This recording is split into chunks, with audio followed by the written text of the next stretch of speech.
ખેડાના મહેમદાબાદમાં વરસાદ માત્ર આંકડો નથી, તે હજારો લોકોની મુશ્કેલીનું નામ બની ગયું। 24 કલાકમાં 20 ઇંચ વરસાદે સમગ્ર શહેરને પાણીમાં ગરકાવ કરી દીધું। રસ્તાઓ તૂટ્યા, સાબરમતી પુલ પર ગાબડું પડ્યું, હાઈવે બંધ થયા અને અનેક વિસ્તારોમાં ઘરો સુધી વરસાદી પાણી પહોંચ્યા। પણ સૌથી મોટો સવાલ એ છે કે દર વર્ષે ચોમાસું આવે છે, છતાં દર વર્ષે લોકો જ કેમ ડૂબે છે? ખાડા વિસ્તારમાં ઘરોમાં કેડસમાં પાણી ભરાઈ જાય છે, રસોડું પાણીમાં છે, અનાજ પાણીમાં, ઘર વખરી પણ પાણીમાં અને નાના બાળકો ભૂખ્યા। શું આ સ્થિતિ માત્ર કુદરતી આફત કહીને જવાબદારી પૂરી થઈ જાય?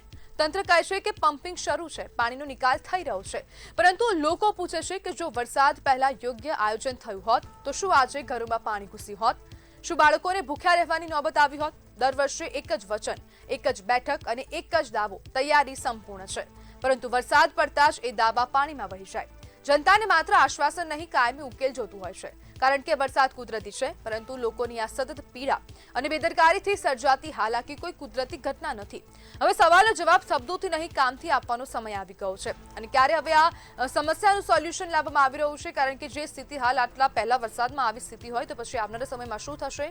મહેમદાબાદમાં જે વરસાદ પડ્યો તે વરસાદ આવનારા ચોમાસું જે વરસાદ પડવાનો છે તે દરમિયાન સ્થિતિ કેવી હશે તે કદાચ વિચારી ન શકાય, અથવા તો વિચારો તો પણ ક્યાંક ને ક્યાંક ઘૂસબમ્સ આવી જાય તેવી સ્થિતિ સર્જાઈ શકે છે, કારણ કે નજીવો વરસાદ જે એક દિવસમાં જે વરસાદ ખાબકી ગયો તે વરસાદના કારણે ક્યાંક ને ક્યાંક લોકોને ખૂબ અસર પહોંચી છે। તંત્રના ધ્યાનમાં અસર આવી છે કે કેમ તે હવે ખબર નથી, પરંતુ લોકોએ ખૂબ કફોડી હાલતમાંથી આ સમય પસાર કર્યો છે। લોકોને જો બચાવવા માટે આર્મી રસ્તા પર ઉતારવી પડતી હોય, આર્મીના જવાનોની મદદ લેવી પડતી હોય તો આપણું તંત્ર શું કરી રહ્યું છે, એનડીઆરએફની ટીમ શું કરી રહી છે, એસડીઆરએફની ટીમ શું કરી રહી છે, તેના પર સવાલો ઉભા થઈ રહ્યા છે, કારણ કે લોકોને બચાવવા માટે આર્મીની જરૂર પડે ત્યારે લોકોને વિચારવા માટે આ મુદ્દો કાફી હોય છે કે તંત્રએ કંઈ કામ નહીં કર્યું હોય, અને તેના જ કારણે હવે તંત્રના પાપના કારણે લોકો ભોગ બની રહ્યા છે। ગઈકાલે જે વરસાદ પડ્યો, 24 કલાકમાં જે 20 ઇંચ જેટલો વરસાદ નોંધાઈ ગયો છે। મહેમદાબાદમાં અનેક વિસ્તારોમાં વરસાદી માહોલ હતો।